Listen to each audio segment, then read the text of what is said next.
Hello friends, இன்றைக்கி பாவக்காய் வச்சு பாவக்காய் ஃப்ரை எப்படி பண்ணலான்னு பார்க்கலாம். பாவக்காவை கட் பண்ணியாச்சு. கட் பண்ண பாவக்காவை இருப்பு சட்டியில் போட்டு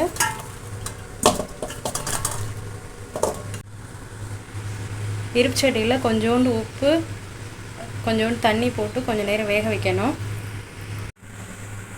கொஞ்சம் நேரம் கொதிக்கட்டும். ஒரு அரைவாசி பாவக்காய் வேகட்டும்.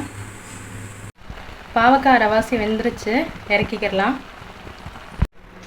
பாவக்காய் ஃப்ரை பண்ணுறதுக்கு பாவக்காவை வேக வச்சு எடுத்தாச்சு. அதில் கொஞ்சோண்டு மிளகாப்பொடி, மிளகாய்த்தூள் கொஞ்சம் போட்டுக்கணும், கொஞ்சம் மஞ்சள் தூள்,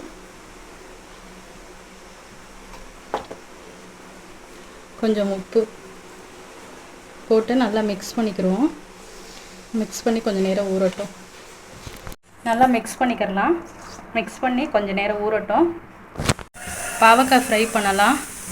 பாவக்காய் நல்லா ஊறிடுச்சு. தோசைக்கல் அடுப்பில் போட்டிருக்கேன். கல் காஞ்சிருச்சு. எண்ணெய் ஊற்றிக்கிடலாம்.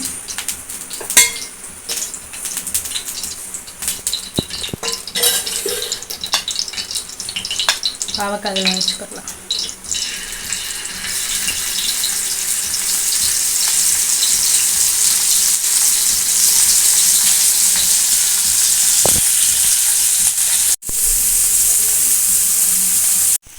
பாவக்காய் நல்லா வெந்துட்டுருக்கு.